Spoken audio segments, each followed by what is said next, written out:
gente, tudo bom? Estamos dando continuidade à aula de hoje sobre a República Oligarca, crise de 29 e a Semana da Arte Moderna, tá? E vamos falar um pouco aí da crise da República e a Semana da Arte Moderna nesse vídeo.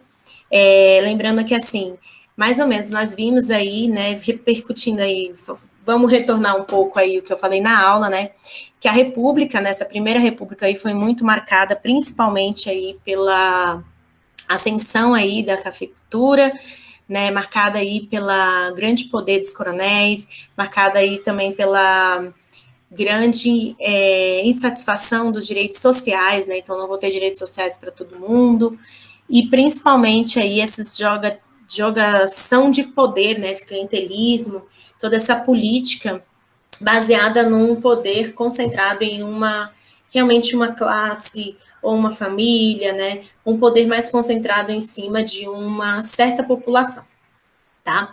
E a crise da República, ela vai muito em cima dessas práticas, né? Então, eu vou sempre prevalecer essa classe que é elite, que vai ficar cada vez mais rica, e uma classe em que eu não vou ter tanta representatividade. Então, a crise, ela vem dentro das revoltas, né, tanto os movimentos urbanos, como os movimentos rurais, como também os processos de mudança, tanto mentais, culturais, promovidos também pela Semana da Arte Moderna, como a crise de 29, tá? Então, a Semana da Arte Moderna, só para vocês entenderem, tá?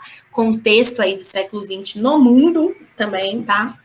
Então, assim, no mundo a gente teve a Primeira Guerra Mundial, né? E a Semana da Arte Moderna, ela está justamente no mundo entre guerras, né? Porque a gente teve a Primeira Guerra Mundial, depois tivemos a Segunda Guerra Mundial, 1939. Então, esse período da Semana da Arte Moderna, ela está justamente entre duas grandes guerras. Mas foi um período, gente, em que eu tinha uma certa sensação de paz no mundo, sabe? Uma esperança. E também o quê? Uma vontade de consumir, tá? Porque eu já estava com esperança, eu já estava o quê? Estimulando. Então, assim, principalmente nos Estados Unidos, a gente vai ter o estímulo à produção, à superprodução, né? Porque a gente vai ter, essa época a gente vai ter o desenvolvimento do automóvel, né? As grandes montadoras, realmente, né? Que vão ser muito importantes para o desenvolvimento de eletrodomésticos, como o Fordismo, que vai ser os irmãos Ford, né? Não é à toa que a gente tem aí um carro, né? A marca Ford, não é à toa. Então, justamente aí, né, no início do século XX, a gente vai ter essas montadoras, e dentro desse contexto, né, do século XX, já introduzindo também a crise de 29, os Estados Unidos aí vai ser sua grande potência mundial, né, e grande estimulador também desse consumo, dessa sensação de paz, é aquela America of Life, né, a América dos sonhos, é a América de uma vida boa, a América de uma prosperidade. Então, isso vai ser muito forte aí nos primeiros anos, né? No início aí da década de 20, né? Até 1929, quando eu tenho a queda da Bolsa de Valores. Então, dentro dessa expansão tecnológica, dessa produção de consumo no Brasil, a gente também tinha uma expansão tecnológica e também cultural, tá? Tecnológica por quê? Aqui no Brasil a gente vai ter a importação de telefone, de rádio, do futebol, né? Quem é que não gosta de futebol hoje? Automóvel, avião. Então, tudo isso dentro dessa expansão tecnológica, né? Cultural, por quê? Dentro desse período vão ser promovidos no Brasil um verdadeiro processo de modernização, tá? Que vai ser muito baseado na construção de teatros, na construção de avenidas, de estruturas, né, que fossem ainda mais parecidas aí com o desenvolvimento aí, principalmente dessas potências capitalistas. Então, aqui, ó, por exemplo, eu tenho o Teatro Municipal do Rio de Janeiro, ele é assim hoje mesmo, tá? E eu vou ter um movimento principalmente na música. Eu vou ter a música europeia, né, alinhada aí à cultura brasileira. Então, a música lírica alinhada também à cultura nacional. Então, é um movimento que a gente chama de movimento moderno, em que eu vou valorizar o nacionalismo. É o que eu chamo de antropofagismo, né? O que eu faço? Eu absorvo o máximo de informação, né, que eu tenho do mundo, né, do que é novo, do que é moderno, do que é valorizado e tudo mais. E eu o quê? Eu observo a minha cultura e eu o quê? Literalmente vomito essas minhas experiências, esses meus ensinamentos, tá? O que? Construindo uma arte única, uma arte minha, uma arte com a minha releitura, uma arte com a minha perspectiva.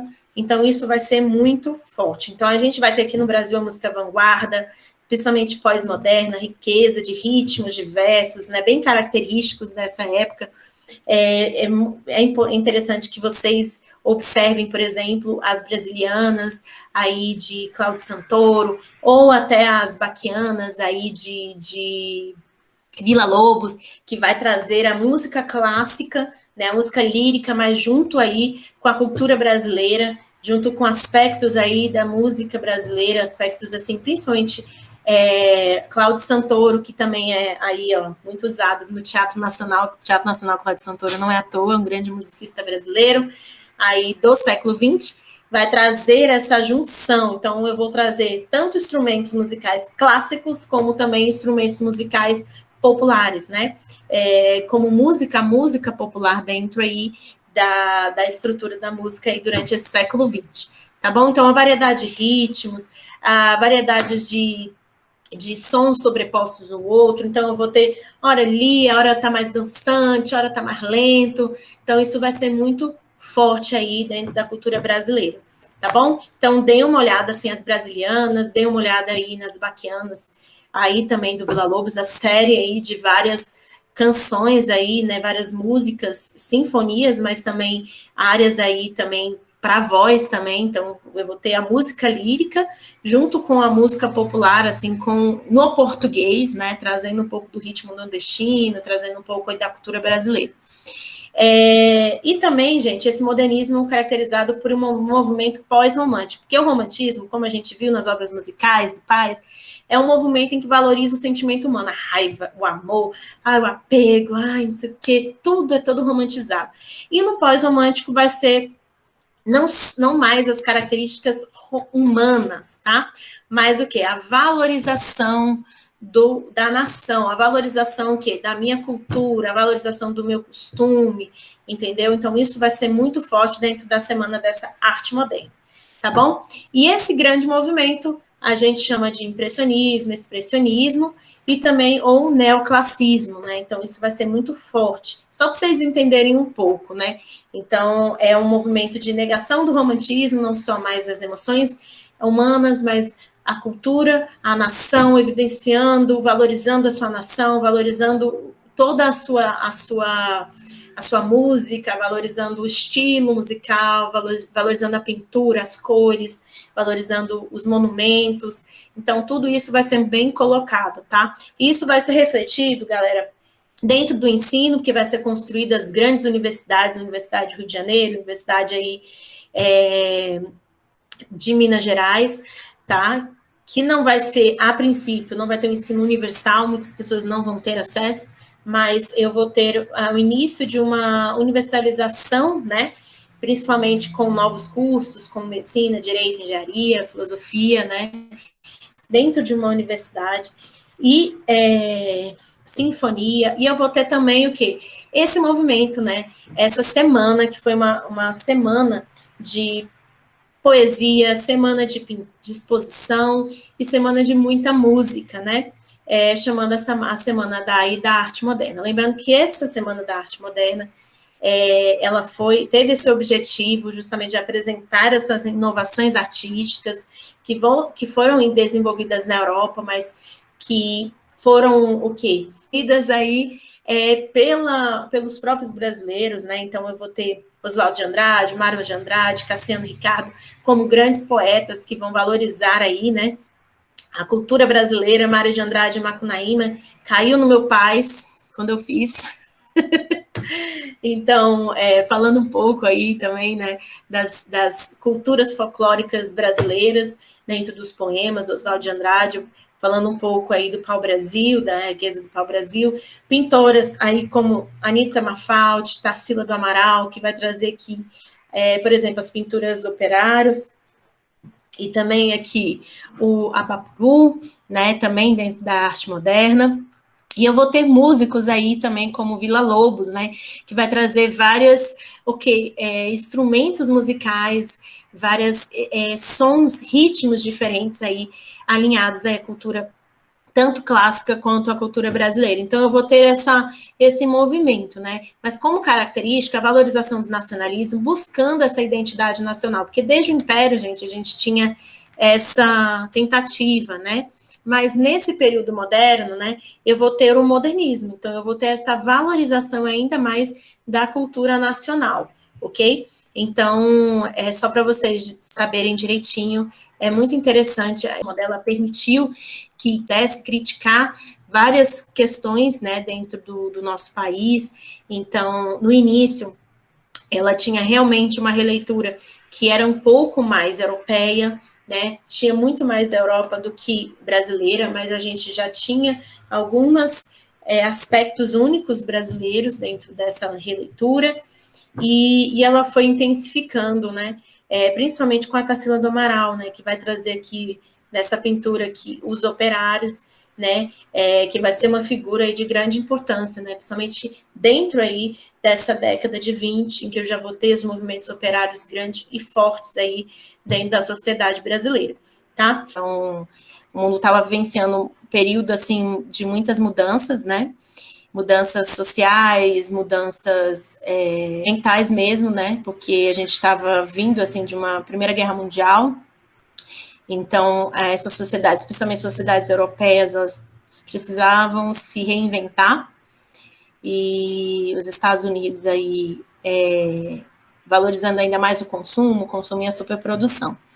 Então, tudo isso vai fazer com que aqui no Brasil a gente tenha esse movimento de modernização intensificado mais cultural também, né? Não somente em estrutura em órgãos públicos, mas também em estrutura também na mentalidade, na forma como eu vou ver a música, na forma como eu vou me expressar, tá? Então, isso aqui é importante vocês estarem observando, e no século XX a gente vai ter várias possibilidades, então, decorrer, né, essa valorização da nação vai se transformar numa valorização de uma crítica política, uma valorização de uma crítica social, né, que vai ser caracterizada muito aí pelas pinturas, principalmente depois da Segunda Guerra Mundial, principalmente, que a gente vai ter aí essa crítica, né, a gente vai ter o movimento hippie em 70, então isso vai ser bem forte também,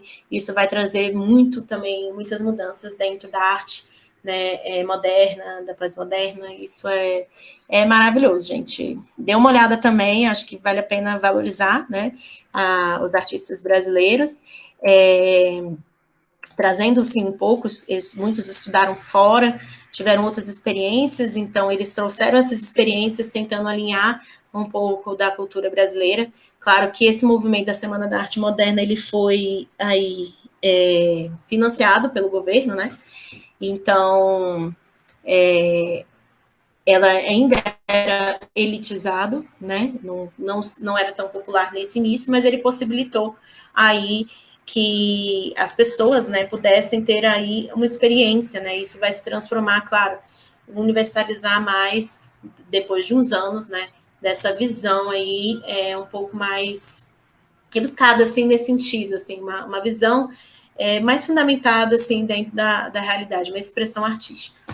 Então é isso, galera! Espero que vocês tenham gostado aí de saber um pouco sobre a Semana da Arte Moderna, aquele contexto todo, né, no mundo e no Brasil. Essa semana que, na verdade, acabou modificando toda a arte, né, e isso refletiu no nosso cotidiano, tanto no Brasil como no mundo, né, e que mais tarde, né, mais ou menos aí, entre a década de 30, né, e final da década de 20 e início de 30, nós vamos ter outro movimento no mundo também, que são as propagandas, né, que vão visar principalmente viabilizar, né, os regimes totalitários. Então, não percam aí, né, os próximos vídeos que a gente vai falar do nazifascismo, da Segunda Guerra Mundial, né, e a arte também durante esse período. Então, grande beijos e até a próxima!